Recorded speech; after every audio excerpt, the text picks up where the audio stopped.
the Compassionate Gatekeeper, a narrative asset for the research corpus on forgiveness without negligence. First, darkness, a slate-gray field without edge or sound. Then, warmth, an amber current, flickering, human, imperfect. We call it compassion. It is the impulse to understand, to forgive, to leave the door ajar when certainty has not yet arrived.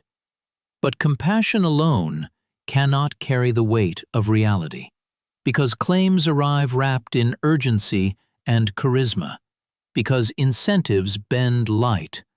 So, we built a crystal, semi-transparent, faceted, a geometry of vigilance. Within it, protocols that test stories before they become permissions. We call it epistemic vigilance, the habit of asking, what else could be true? The discipline of seeking disconfirming evidence, the courage to withhold trust until the signal clarifies. The interdictive, imagine the scene. An amber beam approaches the crystalline filter, not rejected, examined.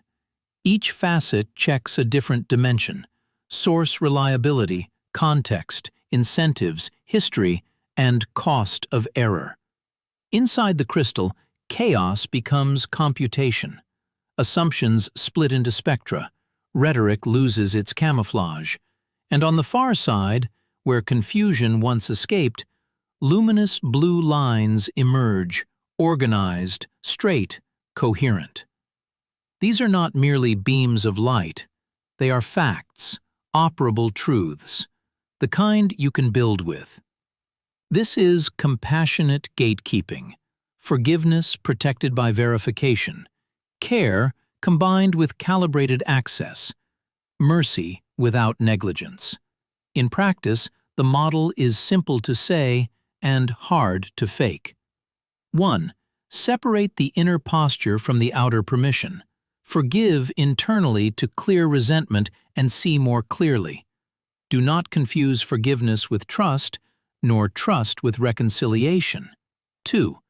Verify before you grant. Build habits of professional skepticism. Seek contradictory as well as confirming evidence. Map incentives and document sufficiency. 3. Constrain privileges by risk.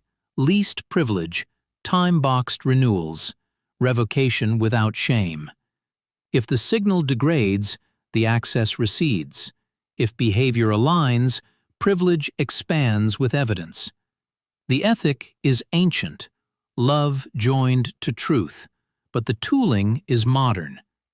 Zero trust for human systems, identity proofs for influence, segmentation for decision rights, continuous authentication for claims, because proximity is not proof, because friendship is not evidence, because the common good deserves more than optimism.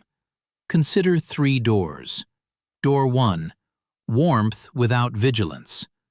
The room fills with stories and the boundary dissolves.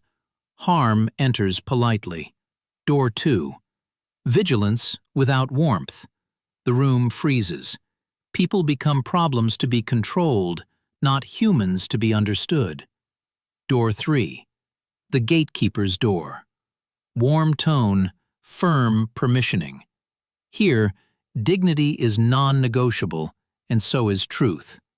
Here, compassion is the welcome, and verification is the key. In the lab of lived experience, the crystal is not a single artifact. It is a choreography, a checklist that asks, what would prove me wrong? A log where rationale is written for tomorrow's you. A privilege set that expires, unless evidence keeps it alive. A culture that praises the courage to reverse a decision when reality changes.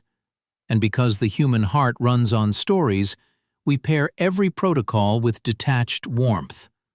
I value you, and I will verify. I hear your urgency, and I will test the claim. I will forgive what happened, and I will secure what must not happen again. Now return to the image. Amber enters, blue exits. Between them, the crystal.